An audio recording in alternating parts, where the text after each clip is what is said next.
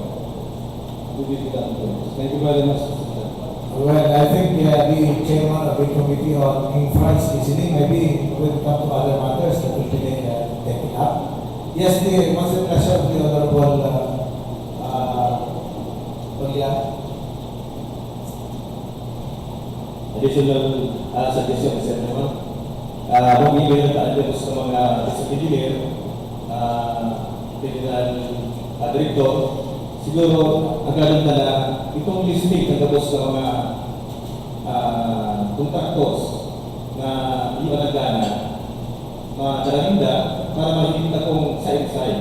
Ako minsan, sarap ko sa halip na pagtrabaho, ang sarap kontraktor, kung pinag-iwan sa ida, alagan, dahil kayang sabay-sabay yung trabaho. Kasi mahalaga na ang listing na tapos ng mga winning contractor, sector ng mga isa. Well, thank you. I think the chairman of the committee on infrastructure listening, and we're taking note also. We will treat that when we go to the other matters. Yes, the Honorable Ram.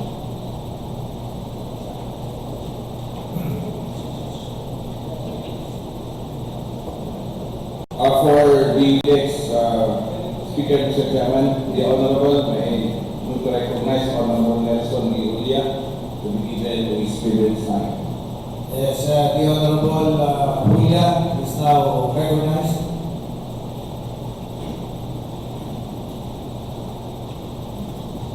The Honorable Presiding Officer, Vice Governor Otonaco Siqueña, members of the Sangguniang Kadalawigan, guests, ladies and gentlemen, good morning to all. First, before doing anything else, let us give thanks to the Lord for giving us to live, of life, which is not all given this day to live. Let us thank the Lord for the good weather and for giving us the time to attend this season. The Lord is with us today as we gather in His name with a noble purpose. Today, Mr. Chairman, I will amplify on matters of urgent concern which will bring to the attention of all concerned with very positive results. Let us not be concerned what happened yesterday, but let us be concerned on what we can do today and tomorrow. May tayo, Mr. Chairman,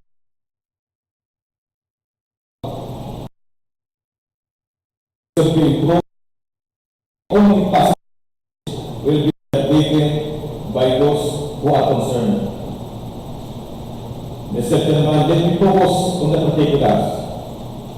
There exists a revenue tax ordinance in the province of Camarines Sur, which must be implemented at its best, because it would mean income to the coffers or treasury of the province, meaning taxes from realty taxes, business taxes, and amusement taxes, and further improve the present revenue of the province. Mr. Chairman, let me set aside realty taxes and business taxes and concentrate on the amusement taxes issue. One single source of revenue for the province, the municipalities, into the barangays are the amusement taxes on cockfighting in derbies, in legal captives operating in province. 30% of those receipts of the divide to be divided by the province in the municipalities is state amount for the coffers in of the provinces and the municipalities. It is very, Mr. Chairman, sad to note that there are effective systems being followed in the collection of said amusement taxes. Why, Mr. Chairman? The tickets being used to collect the gate receipts are not controlled by the province and municipalities, but the collectors merely rely on the reported gate receipts. Solution, Mr. Chairman: control the ticket and assign collectors who cannot be corrupted. And second, Mr. Chairman, what we face are only those the amusement taxes are topadas. Topadas is illegal cockfighting held outside the franchise circuit. To borrow the words of retired Judge Ernesto Pilato, Mr. Chairman, who himself is the operator of Galera de San Jose in San Jose, Camarines Sur, who complains about topadas in particular area due to the connivance of our official police officers, both in the municipalities and PPO, to include CIDT, who assure that no one will be conducted since the topadas are with their approval for sure, Mr. Chairman, negatively. In exchange for such a price in money,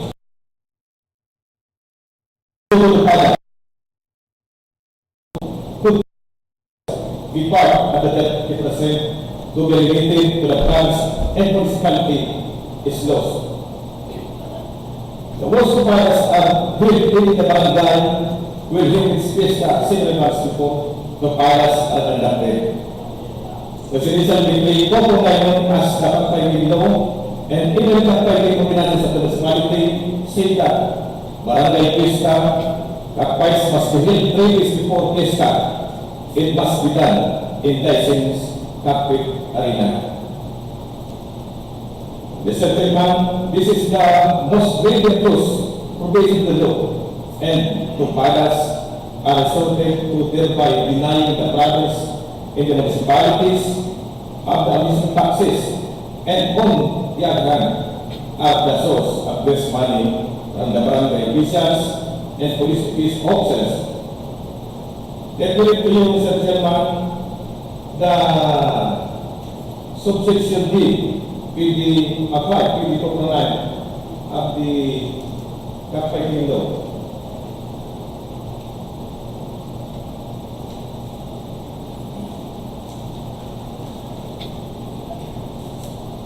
Holding up cockfights except as provided in this decree, cockfighting shall be allowed only in licensed cockpit during Sundays and legal holidays, and during local Christmas or not more than 3 days.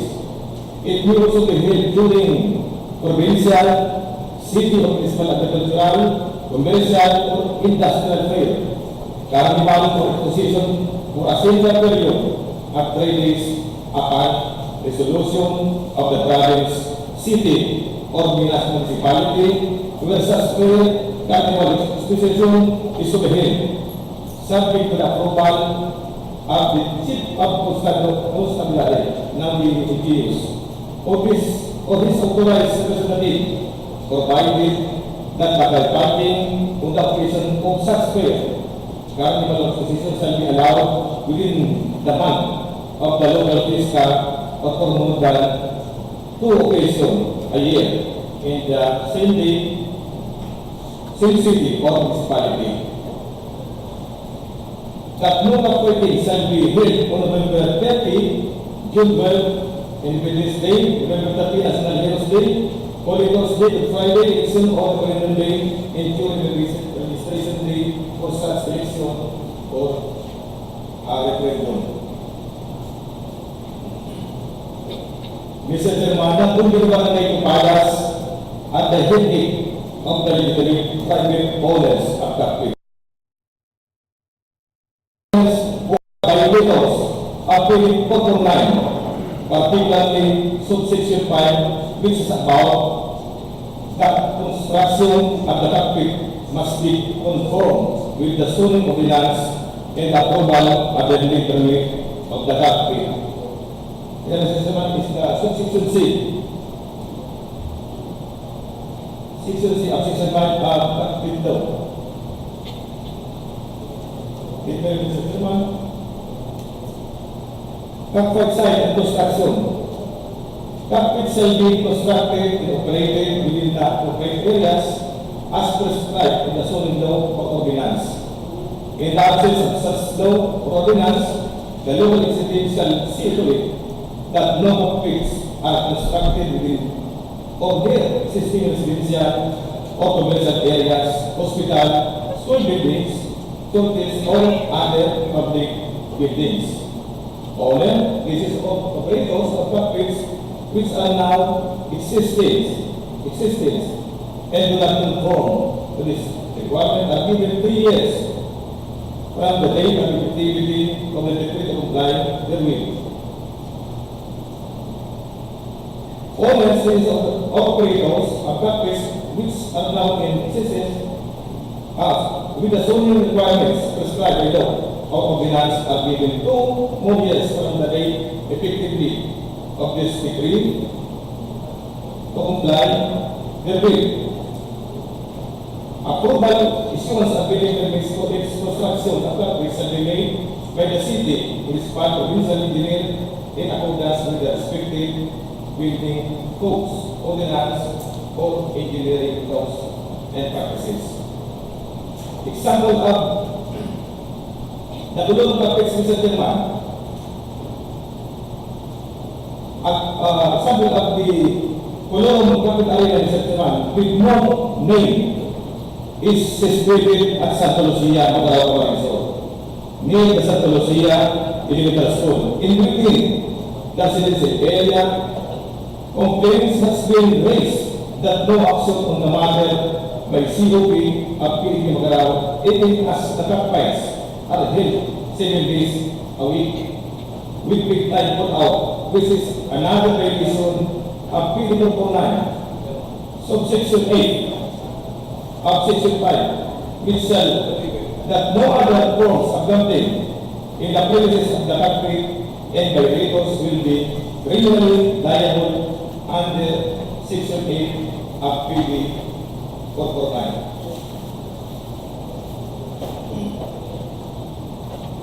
Mr.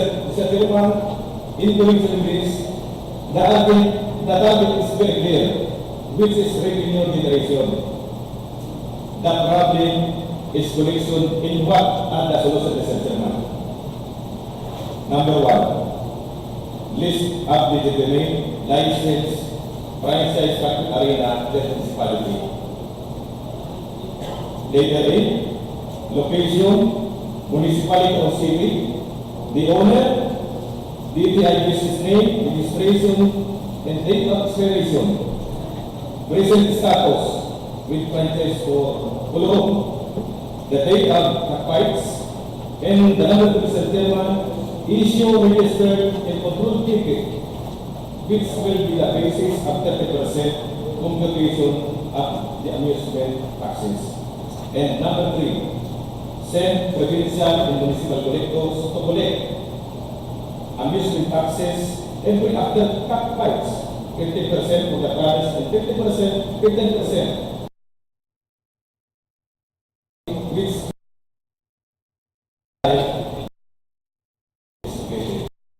and number 2, Mr. Chairman, as the list of barangays, mayors, and their corresponding vista, copy published the Philippine Provincial Command for the information to stop the illegal topadas. If the cockpits are not in connection with the barangay vista. In closing, Mr. Chairman, let us jointly endeavor to make positive moves that the amusement taxes are collected. All concerned must do that job. The Philippine Provincial Command must stop the topadas and monitor the rock to avoid repetition of what happened in the past that police officer tolerated topada. Mr. Chairman, let us join with the patuloy. Thank you. Mabalas po sila. Thank you, Honorable Julia. The Chairman of the Committee on Ways and Means has taken note of your messages and is willing to undertake all possible ways to adapt your suggestions. Yes, Maybe the Honorable Nelson will have here for some queries. Yes. Earlier, Mr. Chairman, this representation and the General Committee on Ways and Means have already agreed that in fact we are trying to come up with a reduction of this amusement taxes. Or we know that in fact the income of the province as far as amusement tax is concerned is too low. Maybe because it's too high, that 30% of the revenue, 30% of the entrance fee will go to the government. So, karoon niya ako masalang ka, Mr. Chairman, that will come up with a lower amusement tax rate percentage, basta magbayad. Alang tawang man, hindi ko na nagbabayad, better pa naman sa baba. In fact, that was already discussed by the Chairman for this representation. Wala ako, Mr. Chairman, gusto malinaw sa aking Honorable Julia. Aside from the Santa Lucia cockpit, is that an establishment? Is that talagang bulanan siya or paano siya? Sa kuyang paghiling, piling ito sa garanay ko pala. Pero meron siya pasalunan sa Suling Ordinance kung saan nanagawa alkalde pa o nanagawa vice mayor pa naman na hindi ko magiging sa ordinansa na pinagbabawal ang pagpuntok tali na sugal, bulang na halis sa eskwelahan at sa area. Kaya sa paghiling ko,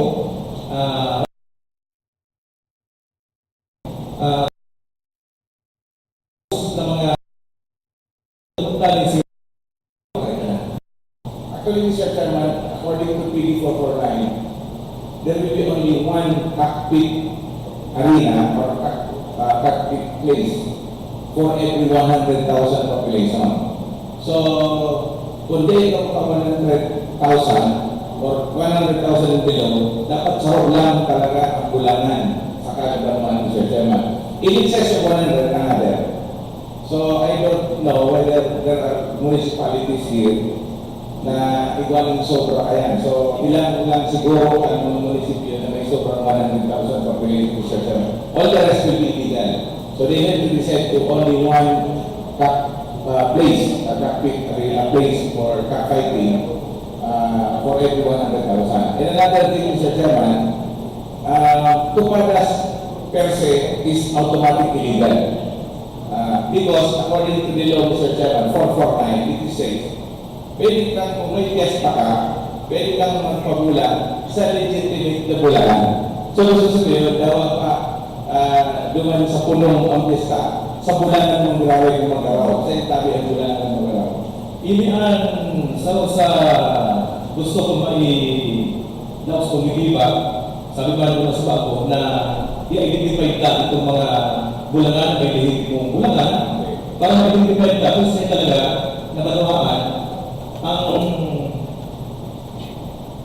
tumalang pili ako doon sa nag-experience. Actually, Mr. Chairman, mario tumalang legal. Pagkagos na aktividad, dapat iniibo sa laot ng bulangan. Bako sa barangay mismo, bako sa kunsain. Pwede magpabulan ng barangay, duman sa legitimate na bulangan. So, dapat duman sa bulangan, bako sa barangay na. So, gabos na tupada, and you will not Mr. Chairman, mayroong mayor's permit yan. Because mayor will not give a permit. So, delikado siya. It will never legitimize a tupada with mayor's permit.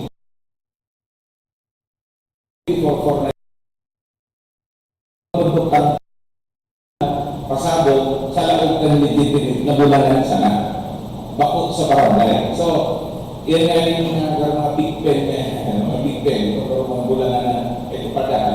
All those Mr. Chairman are illegal per se. Anyway, let's leave the matter to the chairman and the committee, and I hope that there will be justice on the matter. Kasi alawin yan, and in fact, they talaga na-happy ang araw ng program. Thank you, Mr. Chairman. Gusto ko naman si Sir na itong sa mga pinag-ihip ako itong pinagpagano ng ihip lang para yung nagbasihan na mapagkita ng pirong programa sa Kabula, Sentro Provincia. Thank you, Honorable Lordia. Thank you, Honorable Bob. Next item, please. Yes, Honorable Nopra.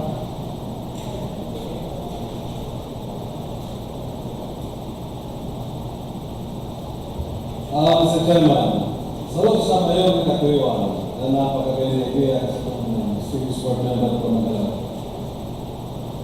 Yun dahil sa rong natapunan source ng revenue para sa public. So, Mr. Chairman, para magkagawa ka ng realisasyon, para na pakatulungan sa board member, Mr. Chairman, may I suggest that we invite the provincial treasurer sa committee level, sa committee of Ways and Means, Finance, Premier Mr. Chairman, kaputol ang provincial treasurer. Nang sabi ni Board Member Rulia, ang problema ngayon nasa koleksyon. Ngunit po, ang maraming dyan. Kaputol ang provincial treasurer ng Camarinesor. Kung nag-implementa sila sa mga nakaling taon, kang pagbukta ng mga bantay sa bulangan, ano ang naging resulta? Nagkagwadaw sa presenting income ang provincial government ng Camarinesor. Tama daw sa 10% na pag-collect nila. Sabi nga ni Government Rulia, may control daw sa ticket ang probinsya. Pinaka-importante sa Mr. Chairman, may imbitahan sa provincial treasurer, naputol siya. Si Isay ang mga pagsusugo sa mga pumunaan. Ano yan mga kontraktor ng empleyado? Ano yan mga budget o mga regular tayo, Mr. Chairman?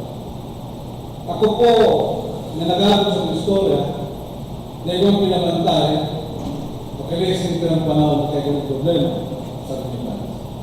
So, tama rin, ako po naman, Mr. Chairman, pamakulan ng board member, Julia, ipitan na po sa tutulong sa treasurer, kasi pag-uunay, kasayan, so, Mr. Chairman, that's all. Thank you. Well noted. We discussed that when we arrived at the other matters. Yes, the Honorable Senior was recognized. Just a suggestion, Mr. Chairman, with tungkol dyan. Siguro, o the committee level, gusto na suggestion to invite the treasurer. Siguro, bakit na ko naman yan, siguro in time when the executive submits the budget, because we will conduct a budget review, And siguro by that time, we can invite the Vice President, the local finance committee, because we will conducting a series of hearings with the Chairman for the 2014 budget. So, tamang-tama ang questions na yan. Siguro, i-reserve ka na. Then, ako siguro muna yung panahon. Siguro, because by October 15, the budget will be submitted.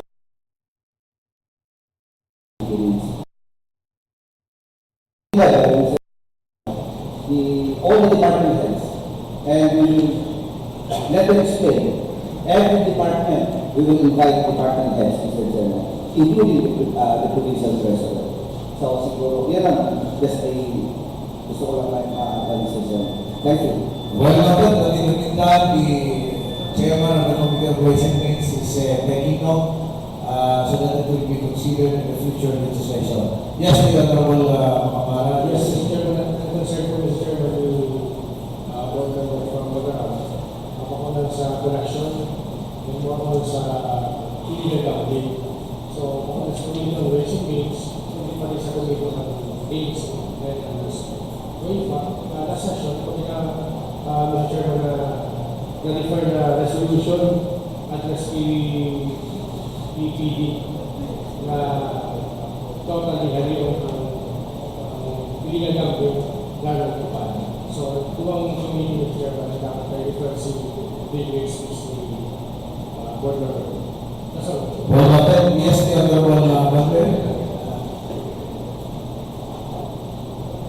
Not to be case I think the development program might identify component with the continuing expiry. Next, invitation not only for the advisory, the manager, I think if possible, mabigyan nila ng mga listing by municipality, yung mga component at arena. So that I think in doing, well, may aprobado naman na arena pertaining to that, nakakatupok mga illegal gambling in that municipality. Then may po na yan aral na legal in that particular arena. So if that suggestion of Honorable Sina, maybe the listing of the owner of the municipality during that committee level or invitation. Thank you very much, Mr. Chairman. Thank you, Honorable Makamara. Actually, that is one of the suggestions of the Honorable Julia. So we took note of that already. I think the Committee on Ways and Means will be having that. That is one of the items that we will focus into. Okay, any other comments, suggestions, remarks? Yes, the Honorable Makamara.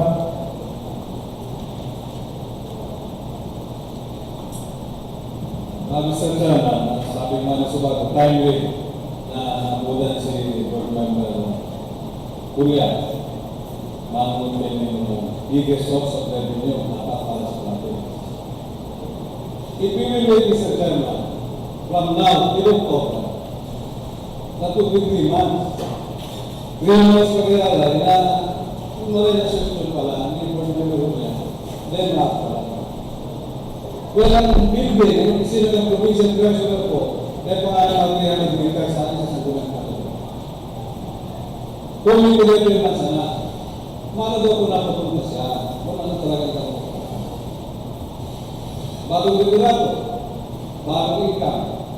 Tidak, at ito po, ano? So, Mr. Chairman, ako po ha, dahil talaga po kaya ito ng October, pag-submit nila ng sa inyo na budget po ako. Pwede na sinagaputunan niya na immediate action ang inahanap ng Board Member Nelson Lulia. Kusulero, ano, makakakonekta ka. Hain niya, doon ano, wala ang suggestion ko. Kaya kung kumagpon nila, may rekomendasyon ko sa Board Member. So, immediate. Iba ako na itong budget proposal nila. Kaya di ba ko na. So, Mr. Chairman, immediate po, agad, na-action ka sa Board Member, tabanan ka. Ibigay na po, committee level, ang provincial treasurer, magpaliwanag. Dahil managsasagot ko na no, kaya nagpapakot siya, natututo ang tatabangan. Thank you very much. Well noted, the chairman of the Committee on Ways and Means has taken note of your suggestion. You might be invited in the hearing, the committee hearing next week. I believe that has been included in the comprehensive plan of the Ways and Means Committee, and we're on the process of doing it now. Yes, the Honorable one. Before we go to the agenda proper, Mr. Chairman, just one recommendation to the Committee on Ways and Means, Mr. Chairman. I remember during the time na uso pa ang sinihan sa ibang itong mga local sinihan, isa pa yung nasa mall.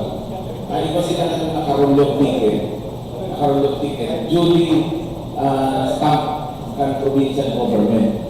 Actually, the collection for ito pong mga bantay ka sa barangay o sa tubulan, dapat kayo nagpukulekta rin kwarta. Kaya dawa mga inabot na casual or late casual o ito mga contractual ang bantay pwede. Because there will be no actual collection of the amusement tax directly in the entrance point. But ang babantay mo itong ticket na 15 ng probinsya, yun ang pagtatao.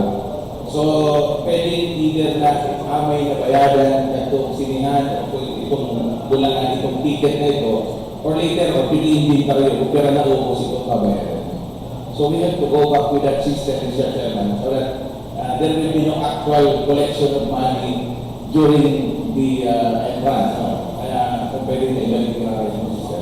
Well, the chairman is taking note, and I think it's the suggestion of the vice chairman of the Committee on Ways and Means, so they will take it for now. Yes, we go on, Mr. Chairman, to the agenda proper for resolutions F2A.1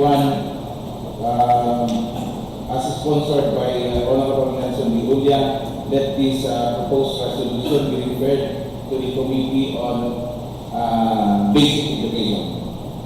So, Basic F2,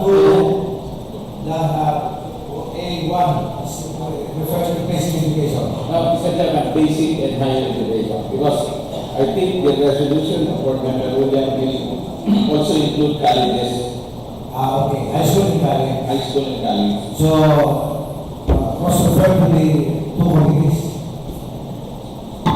Thank you, Mr. Chairman. With regards to F2.A.2, the request of the sponsor, Honorable Romulo Hernandez, the chairman, let this item be transferred to the calendar of business under business for the day. Under business for the day. Approved. Thank you, Mr. Chairman, for F2.A.3, let this matter, as is sponsored by Honorable Warren Senior, let this matter be referred to the Committee on Finance and Appropriations, Mr. Chairman. And also to the Committee on Ways and Means, Mr. Chairman. Referring to the two committees. Also, Mr. Chairman, with regards to F2.A.4, as is sponsored by Honorable Warren Senior, let this item be referred to the Committee on Finance and Appropriations and Committee on Ways and Means.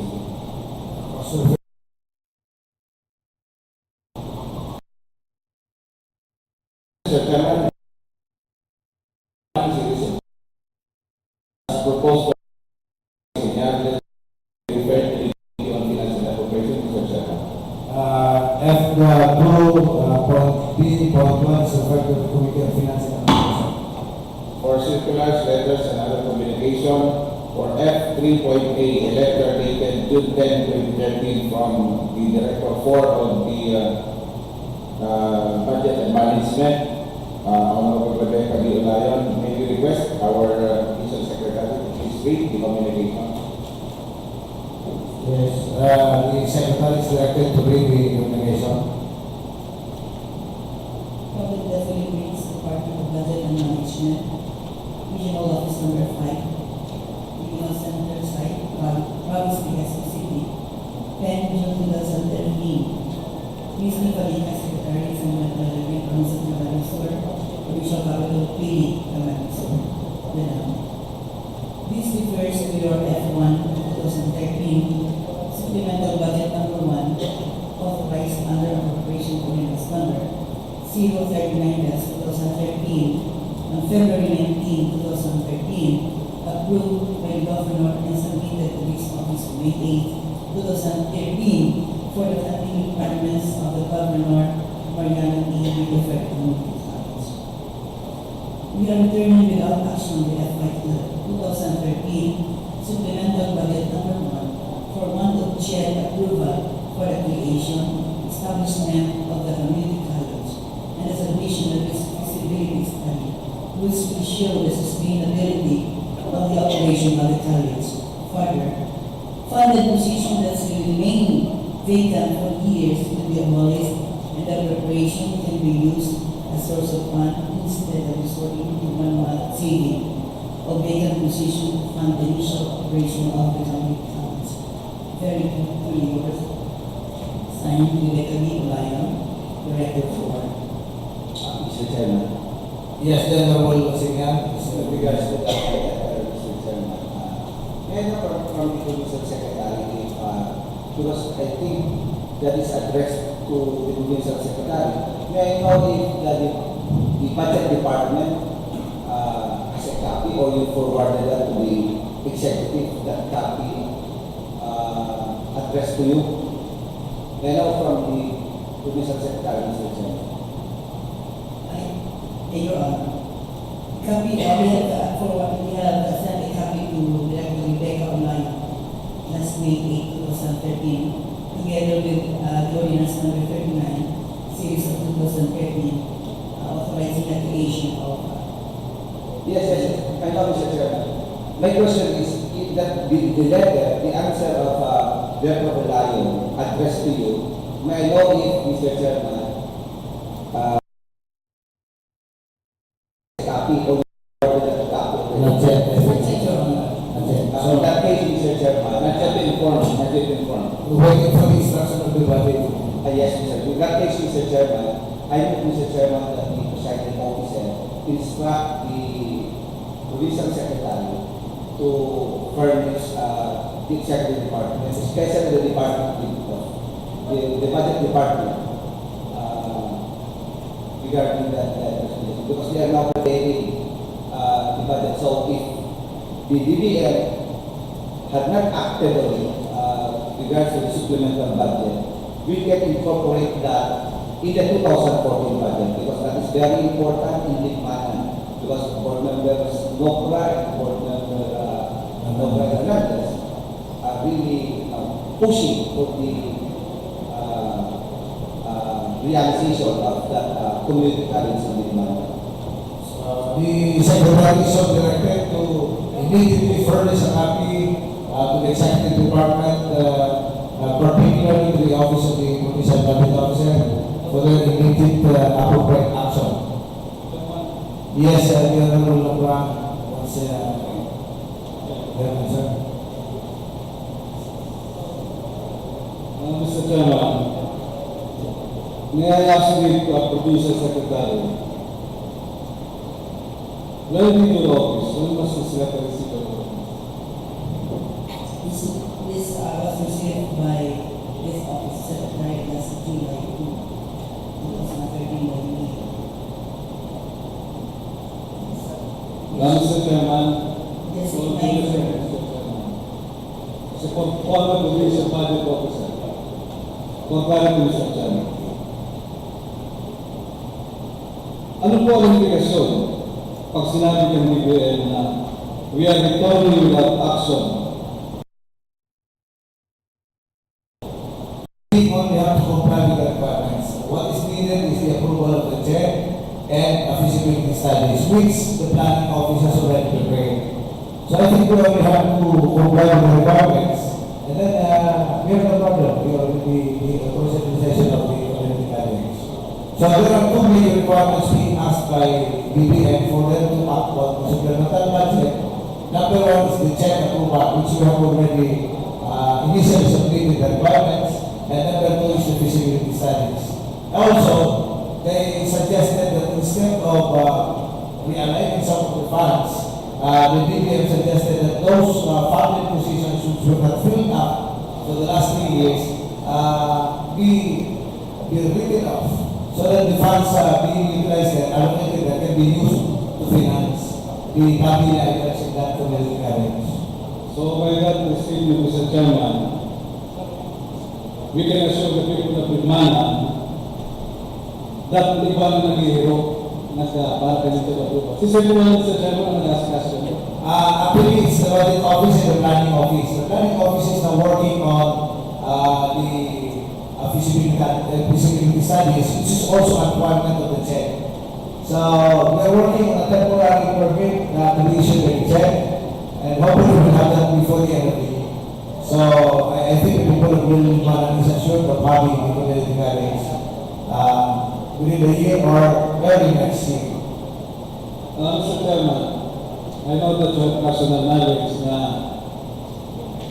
ano po ba Mr. Chairman na idea na mayo na si building ka, pero pwede nang gamitin itong high school sa Boto? Iyan ang yan. We only need to execute a memorandum of agreement with the high school, Carmel High School in Boto, Bimana, for the community college to utilize the rooms there, all the facilities in the evening. And that's why we're asking for temporary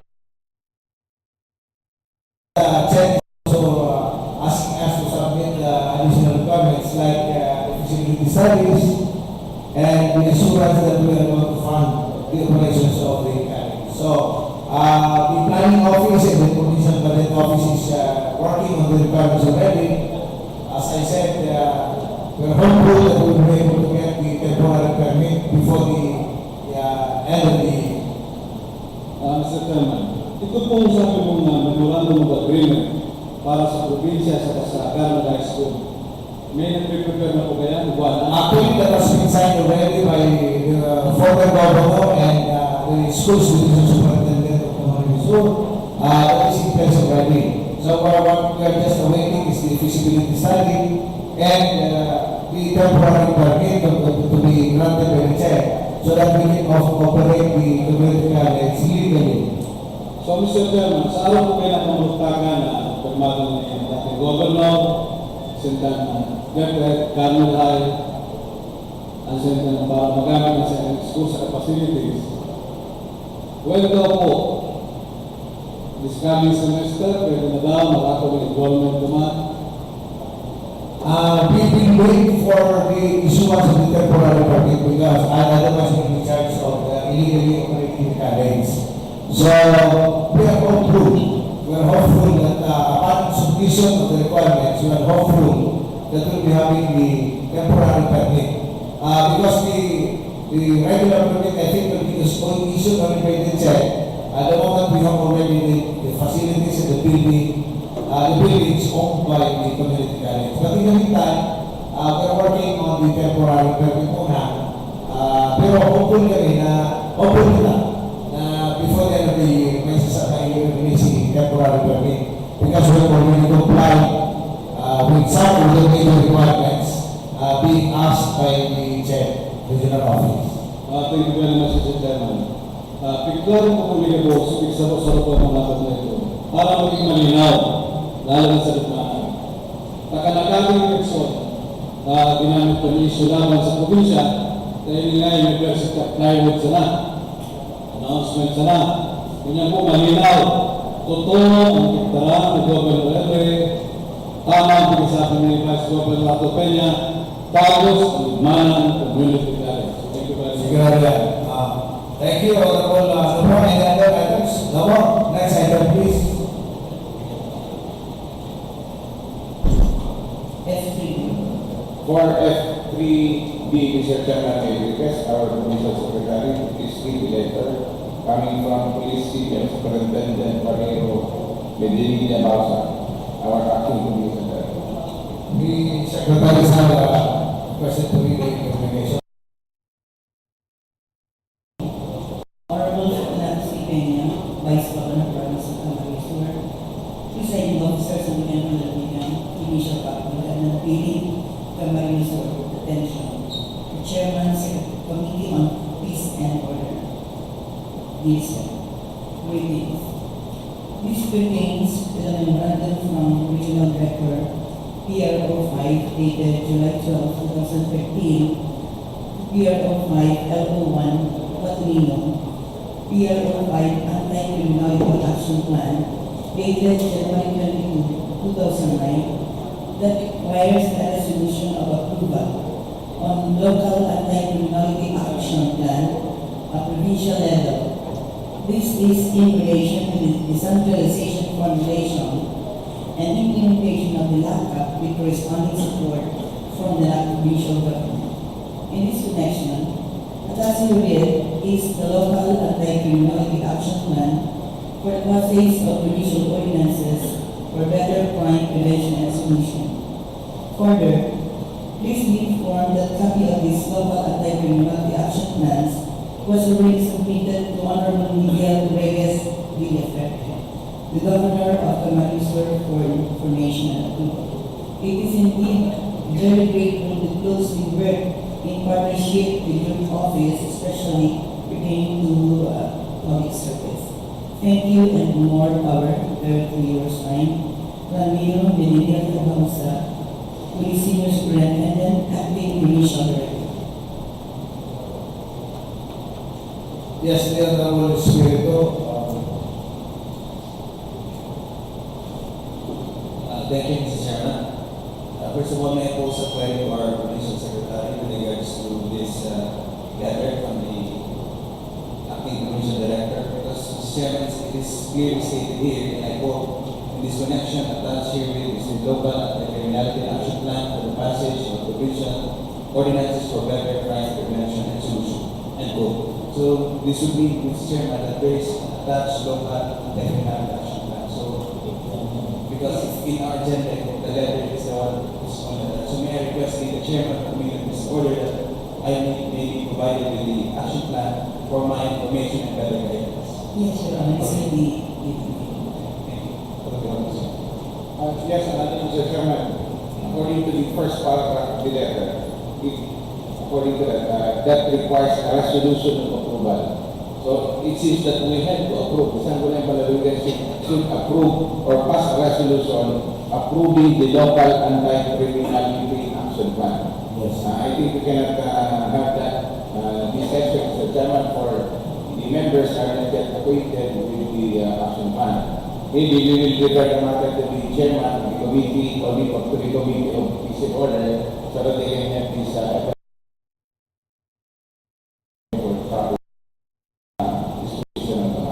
So, at point 3.B, is hereby referred to the Committee on Police Matters. Thank you, Mr. Chairman. For F3.C, I think copies, I suppose copies of this letter and information are already been served to all members of the this was body, so that Mr. Chairman, I move that this F3.C letter C be noted. Duly noted. F4. For review of municipal and city resolution and ordinances, Mr. Chairman, for F4.A, that this matter be referred to the Committee on Finance and Appropriation. F4.A is hereby referred to the Committee of Finance and Appropriation. For F4.B, Mr. Chairman, that this matter be referred to the Committee on Environment. F4B is hereby referred to the Committee on Environment. Thank you, Mr. Chairman. For F4.C, that this matter be referred to the Committee on Laws and Review. F4.C is hereby referred to the Committee on Laws and Review. Thank you. For F4.B, Mr. Chairman, that this matter be referred to the Committee on Laws and Review. F4.B is hereby referred to the Committee on Laws and Review. For F4.B, Mr. Chairman, let this matter be referred jointly to Committee on Laws and Review and Ways and Means, Mr. Chairman. F4.E is hereby referred to the Committee on Laws and Review and the Ways and Means Committee. For F4.F, Mr. Chairman, let this matter be referred to the Committee on Environment. F4.F is hereby referred to the Committee on Environment. For F4.D, Mr. Chairman, let this matter be referred to the Committee on Agriculture. F4.G is hereby referred to the Committee on Agriculture. For F4.H, Mr. Chairman, let this matter be referred to the Committee on Laws and Review. F4.H is hereby referred to the Committee Committee on Laws and Review. For F4.I, Mr. Chairman, let this matter be referred to the Committee on Environment. F4I is referred to the Committee on Environment. And for F4.J, Mr. Chairman, let this matter be referred to the Committee on Finance and Appropriation. F4J is referred to the Committee on Finance and Appropriation. So we have now, for review, Mr. Chairman, on executive orders issued by the municipal and city mayors. Now for the business for the day. May I call on the Honorable, may I move to recognize, Mr. Chairman, for the sponsorship of F2A.2 by the Honorable Romulo Hernandez. The Honorable Romulo Hernandez is hereby recognized. Thank you, Mr. Chairman. Thank you for number 5. The proposed resolution number series 2013. This is with regard to the resolution calling for the accreditation and or the accreditation of non-government organization and people organization to enable participation in the selection process of NGOs representative to the local development council and local special bodies. Mr. Chairman, I therefore move for approval of this resolution. Second, this is granted. Any comments? And this is for the remarks. Objection? The chair hears none. The same resolution is approved. Next item, please.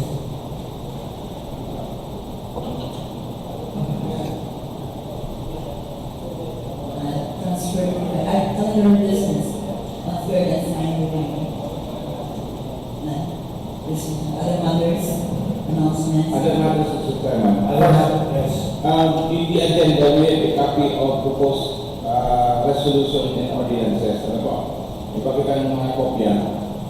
Part of our rules being organized, Mr. Chairman, drafted, at any time, pwede po ang any member can become a co-sponsor of this resolution. Kung may po rin ng kopya, ito din yung co-sponsor of blanco. So pwede po mag-manifest in membership or ma-join ka doon, mapaisi lang sa secretary. Maaaring sa final draft kayo, sa final presentation, ma-appear na itong mga co-sponsors ng secretary.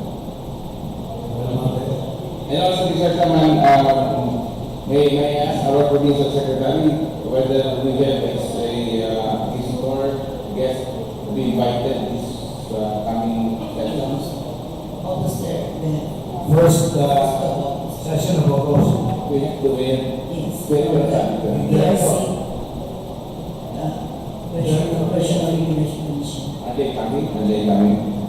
We have just prepared the mechanism. Are they coming? Anyway, Mr. Chairman, I would like to cause for the invitation of the 4 electric cooperatives. Because I would like to, this representation, Mr. Chairman, together with the Committee on Energy, is trying to come up with a resolution encouraging 4 cooperatives to come up with a pilot prepaid metering system, Mr. Chairman. At least locating this 1,000 units of prepaid metering system in their respective cooperatives. Kasi ang pag-ilig na po, we are trying to come up with some innovations, Mr. Chairman, a smart metering system. Kasi ang importante sa prepaid, Mr. Chairman, by the time maubos ang sa iyong load, tundo ka na without being disconnected. The problem here with the present situation, Mr. Chairman, is that there is a reconnection fee. And in fact, when you pay in advance, before the due date, you are entitled to discount. And we suppose, Mr. Chairman, that this prepaid should be automatically discounted automatic. Kasi mabayad ng amay, bago ka magamit. So the difference with postpaid, like the present situation of electric cooperative, you pay after you consume. And the big problem, Mr. Chairman, is that the cooperatives, ang liability niya, alam ka, ako din nagbabaraya, dahil mo nakakabayad din sa pinapakalan. Just like in Albay.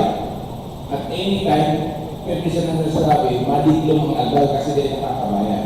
Maybe because the consumers are not also paying. With the introduction of the prepaid metering system, Mr. Chairman, the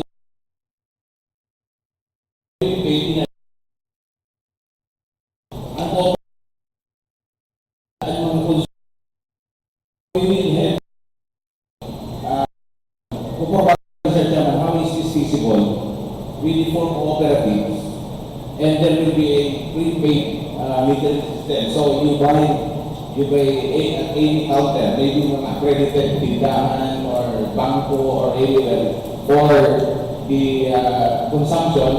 Araw mo kung mura mo sa gusto mo i-consume for naman, then by the time na makonsume mo, ubos na. So, pagpakal mo ulit, resume man sa inyong kuryente without paying reconnection fee.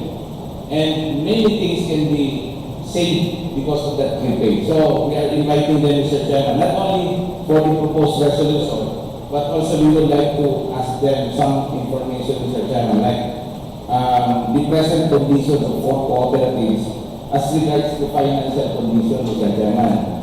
Say, the capability or the ability to pay debts.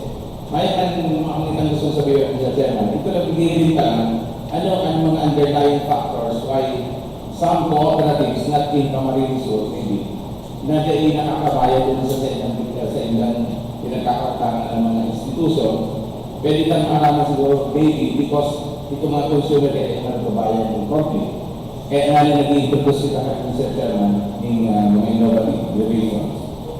Then another, the financial condition with regards to income, expenses, and savings relationship.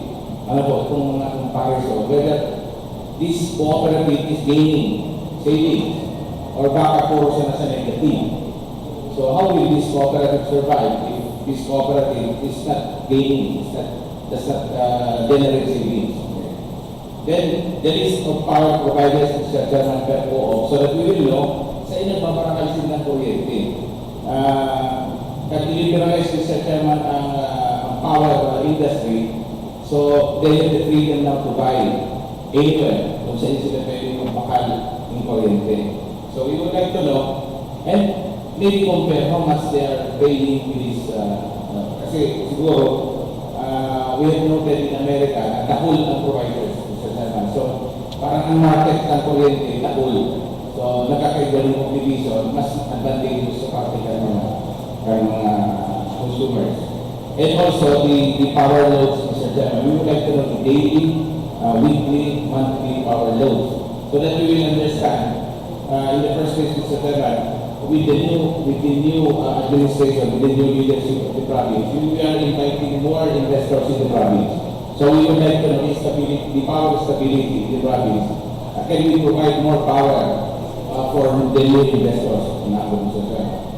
And also, we plans and programs for the betterment of the respective co-ops. If they have plans to improve their services to the public, we might as well know that, Mr. Chairman. So we are inviting the managers, the presidents of the board, and responsible people, person to this effect. So it will be a discretionary on their part if they can attend. But of course, Mr. Chairman, we encourage them to at least they have a representative per co-op so that our inquiry will be satisfied. Okay. For inclusion, Mr. Chairman, maybe On the second section of this office. Thank you, Mr. Chairman. Yes, that's a very nice idea. That's a good idea. I think we really have to invite them. So on the next session day of August. By the way, our next Tuesday is July 13th, and we have already completed the 4. So we don't have to say. Now, Mr. Chairman, we just move for our next session to be on August. August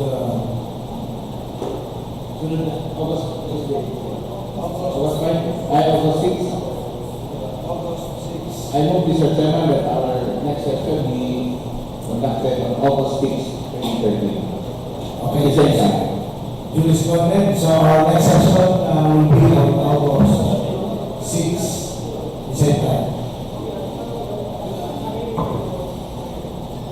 Yes, resolution. The Honorable Senior is recognized. Thank you, Mr. Chairman.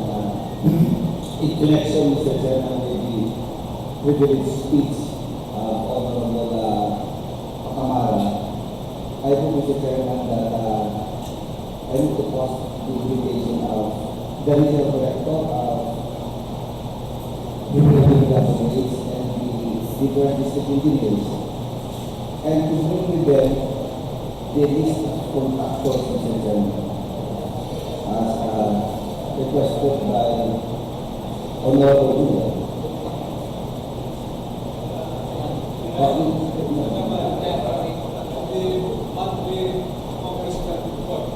And bring with them the monthly accomplishment report. So the entire province, as requested by the other board members. When is that? In available time, available date, So August 6th, third. on the third session. Yes.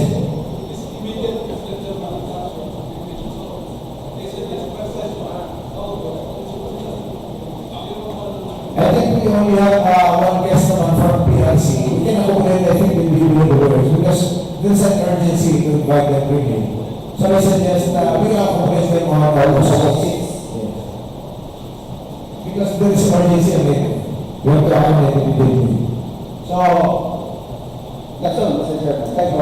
As the second point, Mr. Chairman, I would like to inform the body that tomorrow at 9 o'clock we will be having a committee hearing on the review of the annual and supplemental budgets of the different municipalities. And we also encourage, even non-members are invited to attend. You are welcome to attend the committee hearings tomorrow at 9 o'clock here in session 1, Mr. Chairman. Thank you. well, yes, the attorney, Honorable Simado. Yes, Mr. Chairman. Considering the fact that the roads in PB and also in Nana City, particularly in Pacote and San Felipe, are undergoing repair or rehabilitation, may I suggest that the district engineer of District 3 must also be invited for him to explain the reasons why these projects are being delayed and that they pose tremendous traffic problems in the area.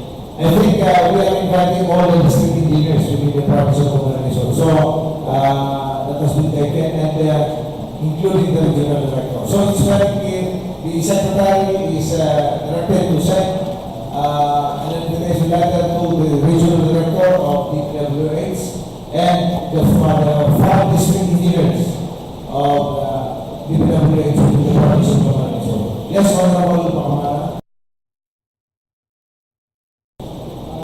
Mr. Chairman, from the Secretary, the difference between a Sangguniang Pagdaligang Secretary and a Provincial Secretary. It's the same. So, it's the same.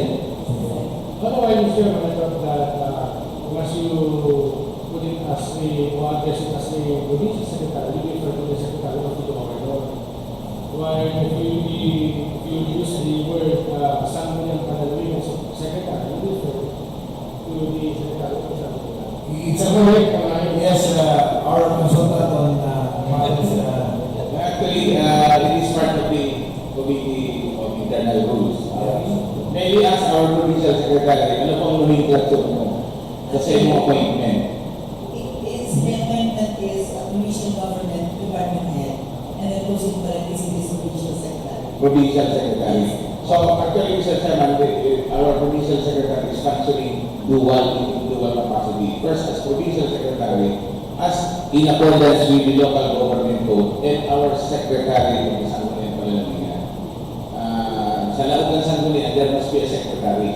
And doing function outside the Sangguniang Pagdaligang, siya pagdaligang. So, kani siguro may we use the nomenclature as per in accordance with the appointment. Pero actually, ako dito sa during our session, she should be called as Secretary ng Sangguniang Pagdaligang. Eh, kaya hindi magulo, hindi ko ano sa iyong pangalan doon sa appointment. Yun na itong sa iyong designation. Yun ang gamitin so that there will be no communication sa them. Otherwise, board member Pacamara, siguro nagsasuggest din another person to become a board member.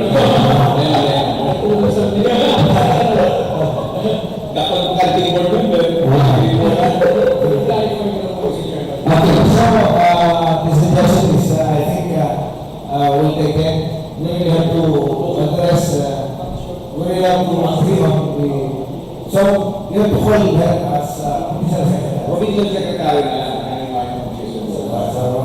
Okay. Yes, the Honorable Hilda, before we... Additional suggestion sa Secretary tungkol naman sa invitation sa ating director.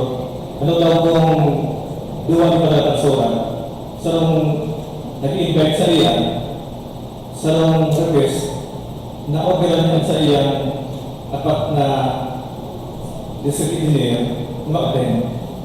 Napakatay siya mag-attender, at least may order siya kasi apat mag-attender, kaya mag-attend siya mag-attender. Okay, we will do that in like Just for clarification, Mr. Chairman, we have 5 districts. Do we only have 4 district units? I will have to follow the... 5 naman, gano'n? Yes. 5 naman. Kada district sa row. So, 5 districts kita. So, the order will be requesting for the 5 district engineers to attend. It should be invited in what letter. We invited him and the district engineers in the organization. Considering, Mr. Chairman, that there are no other matters to be discussed, I will still adjourn. Yes, okay. Duly seconded, session is adjourned. Thank you very much. God bless you all.